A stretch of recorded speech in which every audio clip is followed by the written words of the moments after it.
গল্পের নাম বেনামি অ্যাকাউন্ট। গল্প লেখিকা শ্রীলা আচার্য। টুবু বাবার ফোনে গেম খেলতে খেলতে হঠাৎই চিৎকার করে ওঠে, মা দেখো, বাবার ফোনে এইমাত্র মেসেজ এলো, আমরা 1 কোটি টাকা জিতেছি। কি মজা আমাদের! দেখো লেখা, উই হ্যাভ ওন 1 crore। মা, আমরা কত বড়লোক হয়ে গেছি বলো মা। মা, এত টাকায় আমরা কত কিছু কিনতে পারি বলো। মা, বাবাকে বলবে আমায় একটা দারুণ গেম কিনে দিতে, আর প্লেয়িং অ্যাক্সেসরিজ, আর আর একটু ভাবি জানো তো মা। মা, বাবা বলছিল একটা সুন্দর ফ্ল্যাট কিনবে, এবার কিনে ফেলতে পারবে বলো। আমাদের এখন কত টাকা, আমরা একটা দারুণ গাড়ি কিনবো। ওই যে সূর্যশিসের বাবা কিনেছে, কি যে নামটা গাড়ির, আর ছাড়ো, ভুলে গেছি গাড়িটার নাম। আমরা একটা টয়োটা ইনোভা কিনব। কত বড় গাড়ি বলো।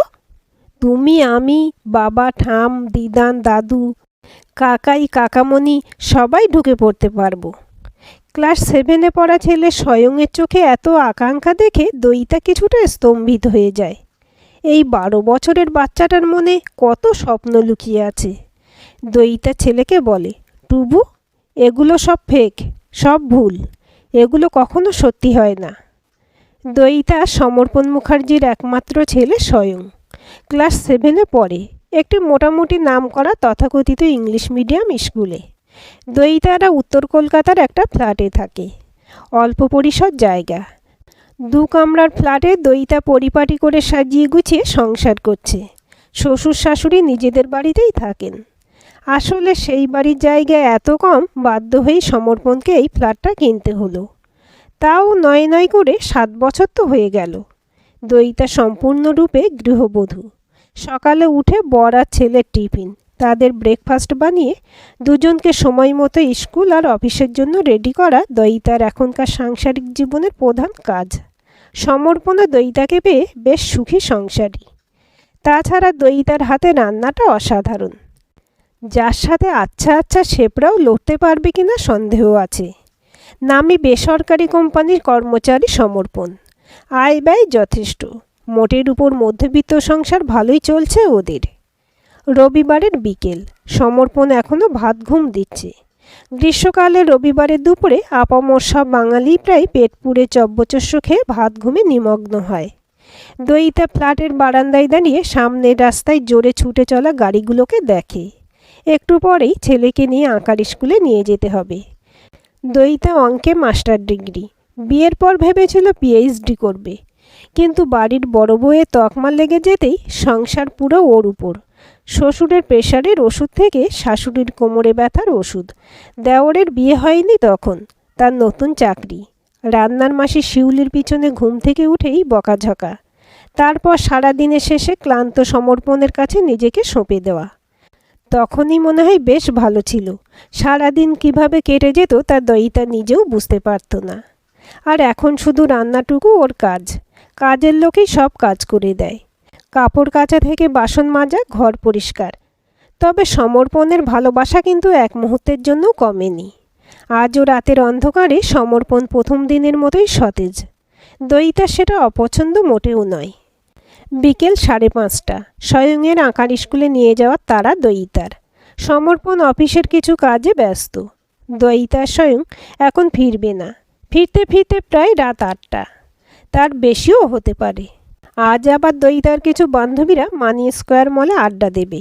আঁকার স্কুলের অভিভাবক আর অভিভাবিকাদের কয়েকটা নিজস্ব বন্ধুত্বের দল আছে, দইতাও তাদের মধ্যে একজন। সমর্পণ এইসব নিয়ে মাথা ঘামায় না। দইতা চাকরি করতে চেয়েছিল, সমর্পণ বাধা দেয়নি, কিন্তু সংসারের সর্বময় কর্ত্রী হয়ে ওঠায় আর চাকরি করা হয়নি দইতার। সচ্ছল মধ্যবিত্ত বাড়িতে অভাব বা অনটন কোথাও থাকে না, তাই দইতার আক্ষেপ লাগেনি আজও। দইতা স্বয়ং বেরিয়ে যেতে সমর্পণ ল্যাপটপ নিয়ে বসে। ফাঁকা বাড়ি, তাড়াতাড়ি অফিসের কাজগুলো সেরে ফেলাই বুদ্ধিমানের কাজ। কাল আবার অফিসে 7 সকালে মিটিং। এবারে সমর্পণের যা অ্যাচিভমেন্ট, তাতে ওর একটা ব্যাংককের ফ্যামিলি ট্যুর পাওয়ার কথা, তাই আগামীকালের মিটিংটা খুব ইম্পর্টেন্ট। ঘণ্টাখানেক এক মনে কাজ করে যাচ্ছে সমর্পণ। হঠাৎ ফোনে SMS, your account has been credited 5 lakhs। এসএমএসটায় চোখ যেতেই মনটা কেমন অন্যমনস্ক হয়ে ওঠে সমর্পণের। ভালো করে ফোনটা নিয়ে দেখতে থাকে। নিজের চোখে বিশ্বাস হয় না ওর। আনন্দ উচ্ছ্বাসের থেকে এটাই মনে হয়, হয়তো ভুল করে টাকাটা কেউ ভুল অ্যাকাউন্টে ট্রান্সফার করে দিয়েছে। কাল সকাল সকাল ব্যাংকে গিয়ে খবর নিতে হবে। ভুলবশত কারো টাকা ওর অ্যাকাউন্টে এসে গেছে। হতে পারে সকালে ব্যাংক নিজেই সেটা ঠিক করে নেবে। কিন্তু আজ অবধি এমন কোনো দিন হয়নি। নেট ব্যাংকিংটা লগ ইন করতে দেখে টাকাটা সত্যি ওর অ্যাকাউন্টে ট্রান্সফার হয়েছে। অফিসের কাজও প্রায় শেষ হয়ে এসেছে। বারান্দায় দাঁড়িয়ে সিগারেটে টান দিতে দিতে একটু চিন্তায় পড়ে সমর্পণ। কিন্তু কিছুক্ষণ বাদে মনে হয় হতে পারে ব্যাংকের ভুল, তাই মাথা থেকে বিষয়টা বের করে দেওয়াটাই ভালো। দইতা স্বয়ং বাড়ি ফিরে আসে। স্বয়ংয়ের এখন স্কুলে গরমের ছুটি, পড়ার চাপটা একটু কম। বাড়ি এসেই বাবার সাথে ক্যারাম খেলতে বসে যায়। রাত বাড়ে। খাওয়া দাওয়া সেরে সমর্পণ রোজের মতন ফেসবুক খুলে বসে। নামি কোম্পানির হাই প্রোফাইল চাকরিতে সমর্পণের কাছে ফেসবুকে নতুন বন্ধুত্বের রিকোয়েস্ট কম আসে না। তবে আজ একজন ফ্রেন্ড রিকোয়েস্ট পাঠিয়েছে। একজন পুরুষ প্রোফাইল, প্রফেসর মানুষ, ফ্রেন্ড রিকোয়েস্ট পাঠিয়ে আবার একটা মেসেজ করেছে, টাকাটা আপনার অ্যাকাউন্টে ঠিকঠাক ক্রেডিট হয়েছে তো? ক্রেডিট হয়ে গেলে আমায় একটু জানাবেন। সমর্পণ 1 সেকেন্ডে ঘেমে ওঠে। এ কি, টাকাটা তাহলে ইচ্ছে করেই ওর অ্যাকাউন্টে ট্রান্সফার হয়েছে? অচেনা মানুষের বক্তব্য, ফ্রেন্ড রিকোয়েস্টটা অ্যাকসেপ্ট করুন। শুরু হয় দুজনের কথোপকথন। আপনি কি আমায় চেনেন? প্রয়োজনে চিনে নিতে হয়। টাকাটা কেন দিলেন আমায়? আপনি কাজের মানুষ, আপনাকে দিয়ে অনেক কাজ করাতে হবে যে আমায়, তাই তারই পারিশ্রমিক এই টাকাটা। কিসের পারিশ্রমিক? আর আমি আপনার কি এমন কাজে লাগবো যে এতগুলো টাকা আপনি আমায় দিলেন? এত প্রশ্নের কি দরকার? সময় আসুক, আস্তে আস্তে সব বুঝতে পারবেন। দেখুন, আমি আপনাকে চিনি না, আমার কোনো টাকার প্রয়োজন নেই। আপনার টাকা আপনি উইথড্র করে নিন। আরে, রেগে যাচ্ছেন কেন? ভয় পাবেন না, এরপর আরও টাকা পাবেন। ধৈর্য ধরুন একটু। আমি কালই ব্যাংকে যাব। ওদের আমি বলবো এই টাকা আমার নয়, ওরা যেন উইথড্র করে নেয়। ভুলেও এই কাজ করবেন না। এত বড় ভুল করলে যদি স্বয়ংয়ের কিছু হয়ে যায়? হোয়াট? আপনি আমায় ভয় দেখাচ্ছেন? কি ভাবছেন পুলিশের কাছে যাবেন? এ মা, ছি ছি, এই ভুলটা ভুলেও করবেন না। যাই হোক, টাকাটা ঠিকঠাক ট্রান্সফার হয়েছে শুনে খুশি হলাম। ফ্রেন্ড রিকোয়েস্টটা অ্যাকসেপ্ট করে নিন। অনেক রাত হলো, চিন্তা না করে দইতে ম্যাডামকে টাইম দিন। মেসেঞ্জারে সবুজ আলো নিভে গেল। সমর্পণ প্রায় ঘেমে নিয়ে অস্থির। লোকটা ওর বাড়ির সব জানে, এমনকি বউ ছেলের নাম। ল্যাপটপটা বন্ধ করে কিছুক্ষণ চুপ করে বসে থাকে। ঘরটা অন্ধকার। দইতা ঘরে আসে। ল্যাপটপ সব গুছিয়ে সমর্পণের গায়ে হাত রাখতে দেখে সমর্পণ এসির ঠান্ডাতেও ঘেমে স্নান। দইতা ঘাবড়ে যায়। তোমার কি শরীর খারাপ? না তো। তাহলে এইরকম ঘামছো কেন? খুব গরম তো তাই। দইতা অন্ধকারে বেডরুমে এগিয়ে যায় সমর্পণের কাছে। সমর্পণের ঠোঁটটা কামড়ে ধরে। সমর্পণ আজ যেন সেই প্রথম দিনের মতন উন্মত্ত হয়ে উঠেছে। দইতার খোলা বুকের উপর মাথা রাখে সমর্পণ। দইতাকে আষ্টে পিষ্টে জড়িয়ে ধরে সমর্পণ। সকালবেলা সমর্পণ অফিসের জন্য রেডি। দইতা অন্য দিনের মতনই 5 পদ রান্না করে ডাইনিং টেবিলে সাজিয়ে সমর্পণকে খেতে দেয়। সমর্পণের আজ খাওয়ার ইচ্ছে নেই। গতকাল রাতের ঘটনাটা ওকে এখনও বেশ চিন্তায় রেখেছে। যাই হোক, কোনো রকমে খেয়ে অফিসে ছোটে। আজ গাড়িটা জোরে ড্রাইভও করছে না সমর্পণ। মনে হচ্ছে শরীরটা অসাড় লাগছে, কিছুই যেন ভালো লাগছে না। অফিসে ঢুকে নিজের টেবিলে বসে মেল চেক করতে গিয়ে একটু মেসেঞ্জারে উঁকি দেয় রোজ। মেসেঞ্জার অন হতেই, গুড মর্নিং মিস্টার সমর্পণ মুখার্জি, আজ আরও 20,000 ট্রান্সফার করেছি এই কিছুক্ষণ আগে, কাইন্ডলি চেক করে নেবেন। আর আজ থেকে প্রত্যেক দিন আপনার অ্যাকাউন্টে 20,000 করে ট্রান্সফার হবে। আপনার আইটি রিটার্ন ক্লিয়ার করাই আছে, আমি অলরেডি চেক করে নিয়েছি। তবে এইভাবে টাকাগুলো ফেলে রাখবেন না। আপনাকে খরচের জন্য দিয়েছি, ওটা নিজের ইচ্ছে মতন খরচ করুন। কথাগুলো শেষ হতেই মেসেঞ্জারের ওপারের সবুজ আলোটা নিভে গেল। সমর্পণ কিছু বলার আগেই লোকটা অফলাইন। রাতের ঘটনা আর সকালের ঘটনা মিলিয়ে সমর্পণ যথেষ্ট চিন্তাগ্রস্ত। এইভাবে এত টাকা কেন তাকে দেওয়া হচ্ছে? কি তার পিছনে কারণ? কিছুই বুঝছে না ও। মিটিং শুরু হবে। অফিসের অন্যান্য ম্যানেজমেন্ট স্টাফরা মিটিং হলের দিকে যাচ্ছে। মিটিং শুরু হলো। একে একে প্রেজেন্টেশন দিচ্ছে সবাই। সমর্পণ আশা করেছিল ওর প্রেজেন্টেশন সব থেকে বেস্ট হবে, ব্যাংকক ট্যুর ওই পাবে। কিন্তু দুর্ভাগ্য, সেটা অন্য একজন কলিগ পেয়ে গেল। মনটা বেশ খারাপ হয়ে গেল সমর্পণের।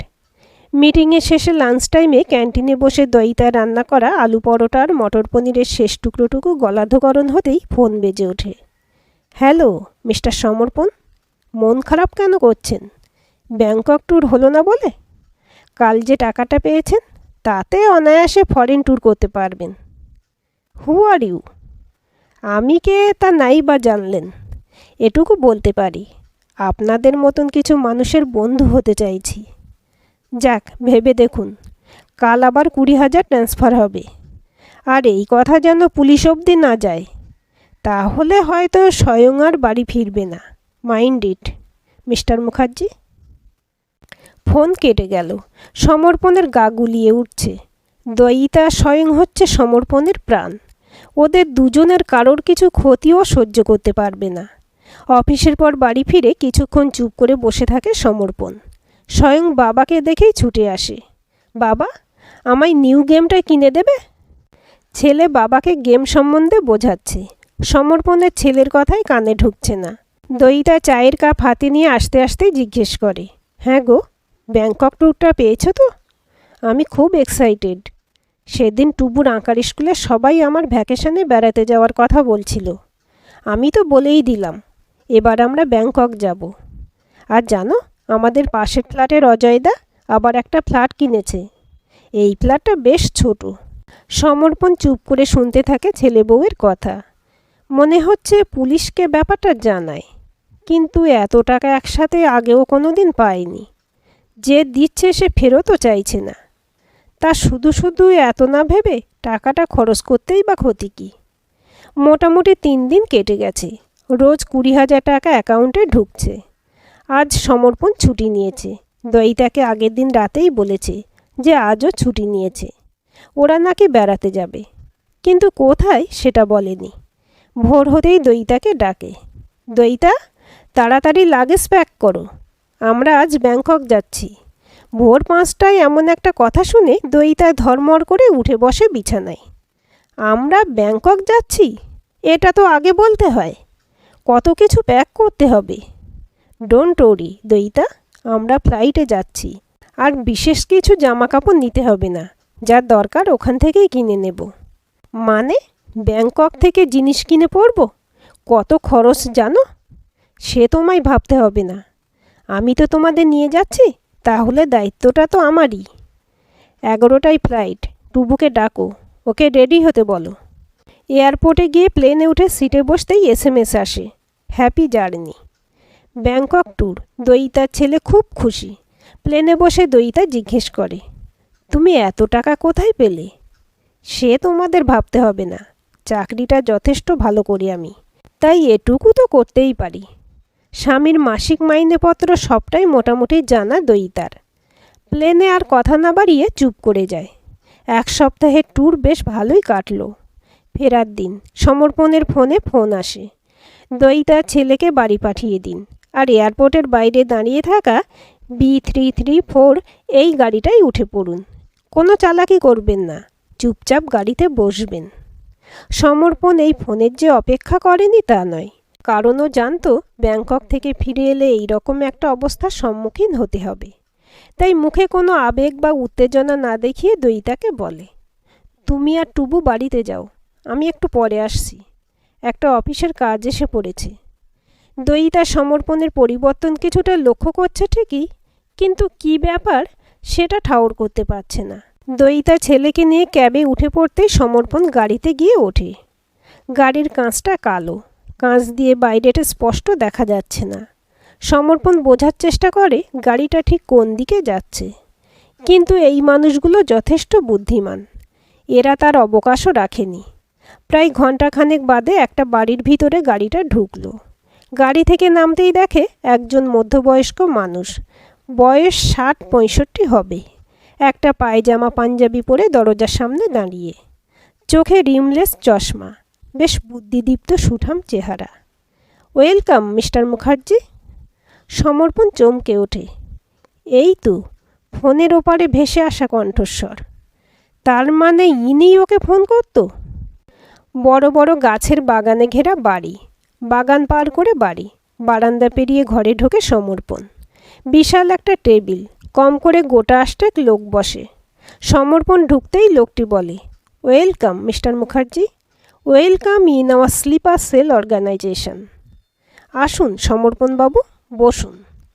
ওখানে বসে থাকা সদস্যদের মধ্যে একজন একটা চেয়ার এগিয়ে দিল। সমর্পণ ভয়ে ঘেমে গিয়ে স্নান। প্লিজ টাকাটা ফেরত নিয়ে নিন, আমি কোনো জঙ্গি সংগঠনে যোগ দিতে চাই না। একজন হেসে বলে ওঠে, আপনাকে কে বলল এটা জঙ্গি সংগঠন? আমরা প্রত্যেকে দেশের নাগরিক, তাই দেশকে রক্ষা করা আমাদের কর্তব্য। আপনিও এই দেশেরই একজন। আমরা দেশের ভালো কাজে আসতে চাই। তাহলে আমায় বলা হলো এটা স্লিপার সেল? আসলে এটা কোনো জঙ্গি সংগঠন নয়। এটা হচ্ছে বর্তমান সিস্টেমের অব্যবস্থার বিরুদ্ধে, দুর্নীতির বিরুদ্ধে, যদি মন থেকে ভাবেন সব অন্যায়ের বিরুদ্ধে।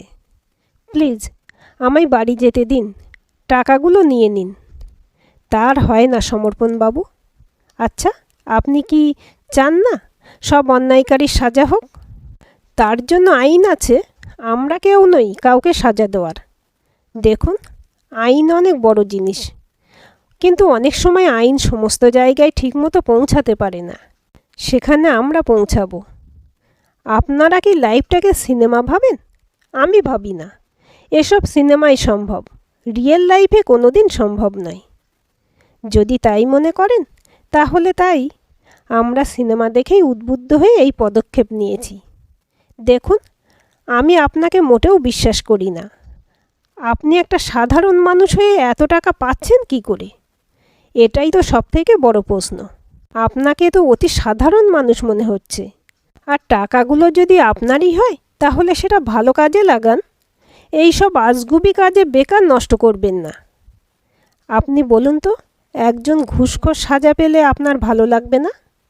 একজন ডাক্তার যে সামান্য কটা টাকার পরিবর্তে লক্ষাধিক টাকা চেয়ে বসে, তাতে অসুস্থ মানুষটার চিকিৎসা বন্ধ হয়ে যায়, সেই ডাক্তারের সাজা হলে আপনার ভালো লাগবে না?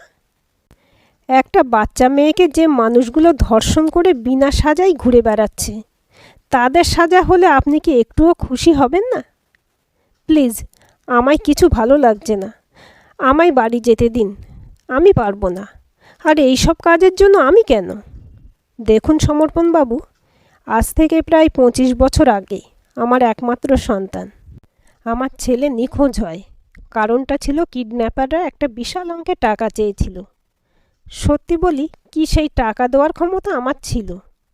আমি কলেজে প্রফেসরই করতাম, আর গ্রামের বাড়িতে একটা ফার্ম হাউস বানিয়েছিলাম। সেখানে গ্রামের গরিব মানুষদের নিয়ে আমি কিছু কাজকর্ম করে থাকি। বেশ কিছু জায়গায় চাষবাস করা হয়, দামি কিছু গাছ লাগানো হয়েছিল, যেগুলোর মূল্য এখনকার বাজারে অনেক। ওখানকার মানুষদের নিয়ে কাজ করতে ভালো লাগে। ছেলের তখন 5-6 বছর বয়স হবে। তখন এত মোবাইল ফোনের চল বা ব্যবস্থা কিছুই ছিল না। খবর পেলাম বেশ অনেক টাকাই চেয়েছিল মুক্তিপণ হিসেবে। দিতে রাজিও হয়েছিলাম, কিন্তু শেষ রক্ষা হয়নি। কিডন্যাপাররা ওর শরীরে এত বেশি পরিমাণে ক্লোরোফর্ম প্রয়োগ করেছিল, ওর আর জ্ঞান ফেরেনি। আসল কিডন্যাপার ধরা পড়েছিল। আপনি জানেন ছেলেটি কত শিক্ষিত? কেমিস্ট্রিতে মাস্টার্স। নিজে ক্লোরোফর্ম বানিয়ে তার সাহায্যে কিডন্যাপ করত, যাতে কোনো প্রমাণ না থাকে তার কাজের জন্য। দোকান থেকে কিনলে হয়তো ধরা পড়ে যাবার ভয় থাকে। বিশ্বাস করুন, ছেলেটি যখন ধরা পড়ল, শুধুমাত্র সাক্ষীর অভাবে আজও তাকে শাস্তি দিতে পারিনি। আজ তার বয়স হয়েছে, একটা অপরাধী শুধুমাত্র এই সিস্টেমের জন্য সঠিক শাস্তি পায় না। আচ্ছা, আপনার তো ছেলে আছে, আজ তার যদি কিছু হয় আর অপরাধী যদি আপনার চোখের সামনে ঘোরে, পারবেন নিজেকে সামলাতে? প্লিজ দয়া করে থামুন। সামনের প্রজেক্টরে ফুটে উঠেছে কিছু মানুষের ছবি। দেখুন, এদের সবকটা করাপ্টেড, কিন্তু কোনো সাক্ষী নেই এদের বিরুদ্ধে দাঁড়ানোর। এদেরকেই ধ্বংস করার জন্য স্লিপার সেল। এদের একে একে শেষ করে দিলে অপরাধ অনেক কমে যাবে। এদের ইশারাতেই সব অপরাধ হয়। অপরাধের গোড়াটাই শেষ করে দিতে পারলে আর অপরাধ বাড়বে না। আজ একটা মস্তানকেও কোনো সম্মানীয় ব্যক্তি নিজের ছত্রছায়ায় রাখে। আর একটা কথা, একবার এই জগতে এসে পড়লে আর যে ফেরার রাস্তা নেই। অপারেশন শেষে যদি আপনার কোনো ক্ষতি হয়, তাহলে আপনার পরিবারের সমস্ত দায়িত্ব স্লিপার সেল অর্গানাইজেশন করবে। আপনি ঠিক সময় মতো টাকা পয়সা পেয়ে যাবেন। আজ আপনি আসুন, আমাদের গাড়ি আপনাকে বাড়ি পৌঁছে দেবে। বাড়ি গিয়ে একটু রিল্যাক্স করুন। এই ফ্যামিলি ট্যুর করে ফিরলেন। ঘন্টা 3 বাদে বাড়ি ফিরে আসে সমর্পণ। দইতা বাড়ি এসেই রান্না সেরে ঘর পরিষ্কার করে ফেলেছে ইতিমধ্যে। স্বয়ং দুপুরে খেয়ে ঘুমিয়ে পড়েছে। দইতা এগিয়ে আসে। কাজ হয়ে গেল? খেতে দিই? ভালো লাগছে না খেতে, খুব টায়ার্ড। আমি বাথরুমে ঢুকছি, কোনো ফোন এলে রিসিভ করবে না। বাথরুমে ঢুকে শাওয়ারের তলায় চুপ করে দাঁড়িয়ে থাকে সমর্পণ। কানে কথাগুলো বাজছে। স্লিপার সেল, অপরাধ, খুন। মাথাটা চিনচিন করছে। হঠাৎ চোখে পড়ে বাথরুমে একটা সোনার বেশ বড় আংটি। দইতা সমস্ত গয়নাই ও চেনে, আর আংটিটা বেশ দামি। দইতা এটা কবে কিনল? স্নান সেরে খেতে বসে আংটিটা দইতাকে দেখাতেই দইতার মুখটা একটু শুকিয়ে যায়। এটা তোমার? এটা কোথায় পেলে? বাথরুমে পড়েছিল। এটা কি তোমার? এত দামি আংটি কবে কিনলে? এমন কিছু দাম নয়, ওই বিয়ের কিছু টুকটাক আংটিগুলো একসাথে করে বানিয়েছি। খেয়ে দুপুরের বিছানা নিতে দইতে এগিয়ে আসে সমর্পণের কাছে। আমরা একটা বড় ফ্ল্যাট কিনতে পারি না? বড় ফ্ল্যাট? কেন? এই ফ্ল্যাটে খারাপ কি আছো?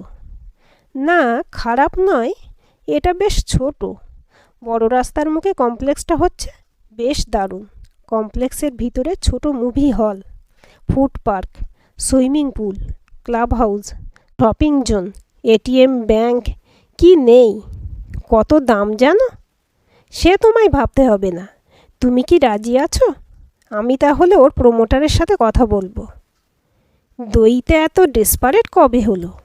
সোজা প্রমোটারে চলে গেল। সমর্পণের ঘুম আসছে। সমর্পণ ঘুমিয়ে পড়তে দইতার ফোনে SMS আসে, টার্গেট ফুলফিল্ড, আপনার ফ্ল্যাট বুক হয়ে গেছে। সকালে ঘুম থেকে উঠে খবরের কাগজে চোখ রাখতেই চমকে ওঠে সমর্পণ। বড় বড় করে হেডলাইন, আমাদের শহরে স্লিপার সেল, একসাথে 5 জন মানুষের আত্মহত্যা, একই সময়ে একই সাথে। সমর্পণ খবরটা দেখেই ঘেমে নিয়ে যায়। নিজেকে সান্ত্বনা দেয়, সে তো কিছু করেনি। তাহলে কি ওই বাকি লোকগুলো এগুলো করলো? আর এতে বলছে সুইসাইড, তার মানে এরা কোনো খুন করেনি। তাহলে স্লিপার সেল কথাটা এলো কেন?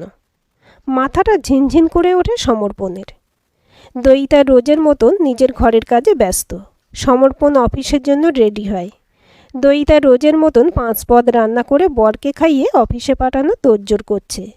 দইতাকে বেশ খুশি খুশি লাগছে। ফ্ল্যাট বুকিংয়ের কাগজগুলো ডাইনিং টেবিলে রেখে ঘরে চলে যায়।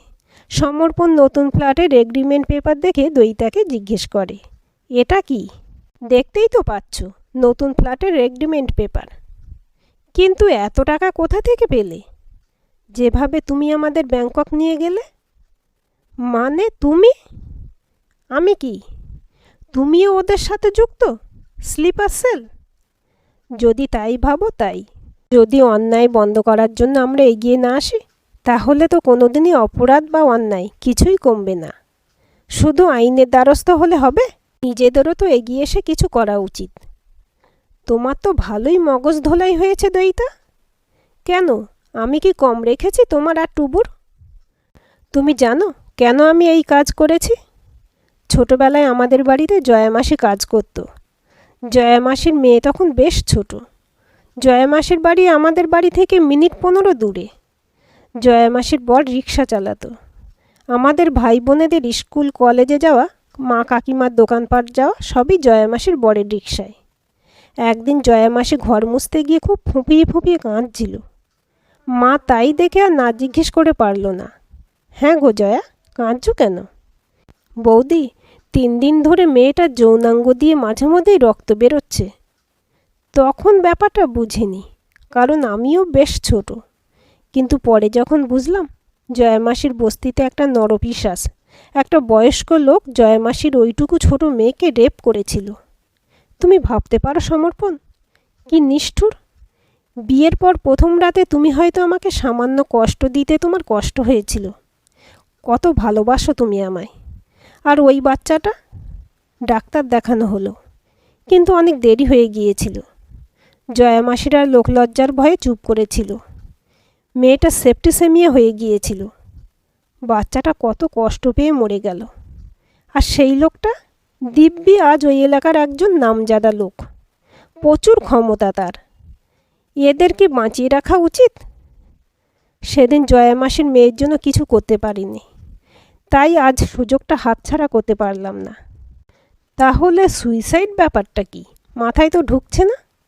ব্যাপারটা হচ্ছে এদের বাড়ির লোকেরাই এদের মেরেছে। মানে? যিনি তোমায় ফ্রেন্ড রিকোয়েস্ট পাঠিয়েছিলেন, উনি হচ্ছেন স্লিপার সেলের বস। এটা আশা করি তুমি বুঝে গেছো। উনি ওই লোকগুলোর বাড়ির লোকেদের থেকে প্রত্যেকের শারীরিক অসুস্থতা সম্বন্ধে সব তথ্য আদায় করে নিয়েছিলেন প্রথমেই। উনি প্রত্যেকের ডাক্তারের সাথে যোগাযোগ করেন। বিশ্বাস করো সমর্পণ, প্রতিটা লোকের 1000টা রোগ, 1000 রকমের ওষুধ খেতে হয় এদের দিনে রাতে। কারো সুগার লেভেল খুব হাই, একদিন ইনসুলিন না পেলেই মৃত্যু অনিবার্য। কারোর এত হাই প্রেশার, ওষুধ না পড়লেই শেষ। এদেরকে স্যার একদিন তুলে নিয়ে এসেছিল। বলতে পারো এদের এমন মগজ ধোলাই হয়েছে যে এরা না মরে পারল না। তোমার হীরক রাজার দেশ মনে আছে সমর্পণ? রাজার রাজ্যে মগজ ধোলাই যন্ত্র, যাতে রাজা যা বলবে এরাও তাই করবে। এই 5 জনকেও এইভাবেই দিনের পর দিন মগজ ধোলাই দেওয়া হয়েছে। প্রত্যেকেই টেনশনে নার্ভের রুগী হয়ে গিয়েছিল। সবাই এক ওষুধ খেতে শুরু করে, আর সেটা এতটাই মানসিক অবসাদ এনে দেয় ওদের, স্যারের মগজ ধোলাই কাজে লেগে যায়। এরা নিজেরাই সুইসাইড করে। কাজটা এতটাই সন্তর্পণে করা হয়েছে যে কেউ এর হদিশও পাবে না। এখন জানো তো, টাকার জন্য সব কিছু করতে পারে এমন লোকের অভাব নেই।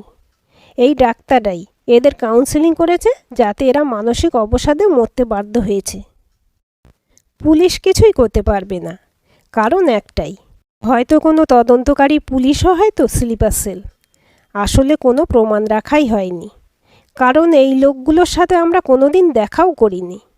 আমরা শুধু এদের ডাক্তার, কিছু বাড়ির কাজের লোক, এদের সাথে যোগাযোগ করেছিলাম। সেটাও এতটাই কনফিডেন্সিয়াল মেনটেন করা হয়েছে যাতে কেউ টের পাবার কোনো সম্ভাবনাই নেই। দইতা, আমি তোমায় খুব ভালোবাসি। তোমার কিছু হলে যে আমি বাঁচব না। জানি তো, তাই তো তোমায় এই কাজের জন্য কোনো প্রেশার করা হয়নি। কিন্তু আমি হয়তো এই কাজ থেকে বেরোতে পারবো না। তুমি কেন এই পথে এগোলে? একবারও আমার আর টুবুর কথা মনে এলো না? সবার কথাই ভেবেছি, কিন্তু জয়া মাসির মেয়ের কষ্টটা এতটাই ভয়ঙ্কর আজও ভুলতে পারিনি। জয়া মাসি আমায় জড়িয়ে ধরে রোজ কাঁদত। মা বাবার চোখেও জল আসতো জয়া মাসির মেয়ের জন্য। এদের পোস্টমর্টেম হয়েছে, সকলেরই একই রোগ ধরা পড়েছে। এরা মানসিক রোগের ওষুধ খেত। এদের ডাক্তাররা বয়ান দিয়েছে এরা প্রচণ্ড চিন্তায় মানসিক অবসাদে দীর্ঘদিন ধরে ভুগছিল, আর তারই ফল এদের আত্মহত্যা। এই দেখো, টিভিতে দেখাচ্ছে মানসিক অবসাদের জেরে আত্মহত্যা।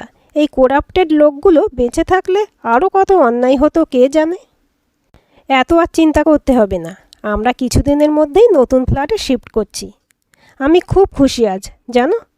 জয়া মাসি আমায় ফোন করেছিল সকালবেলায়। কি জানো তো, জয়া মাসিও অনেক হেল্প করেছে এই কাজে। বাড়ির কাজের লোকগুলোর সাথে পরিচয় করিয়ে দেওয়া, আরও অনেক কিছু। জয়া মাসি খুব কাঁদছিল সেদিন, শুধু টাকার জোরে আর সাক্ষীর অভাবে ওই শয়তানটা শাস্তি পায়নি। জয়া মাসির মেয়ের আত্মা আজ শান্তি পেল। আর তোমার অ্যাকাউন্ট থেকে বাকি টাকাটা উইথড্র করে নেওয়া হয়েছে। আমি স্যারের গ্রামের বাড়িতে যাব। ওখানকার কিছু লোকের সাথে পরিচয় হয়েছে। ওখানে আদিবাসী মেয়েদের লেখাপড়া শেখাতে হবে। রোজ যাওয়ার প্রয়োজন নেই, সপ্তাহে 3 দিন করে যাব। সমর্পণ, আমি ওদের জন্য কিছু করতে চাই। ওদেরও আলোয় আসার অধিকার আছে। কিছু ধর্ষিতা মেয়ে আছে, অনেক অত্যাচারিত মানুষ আছে, ছেলে মেয়ে নির্বিশেষে।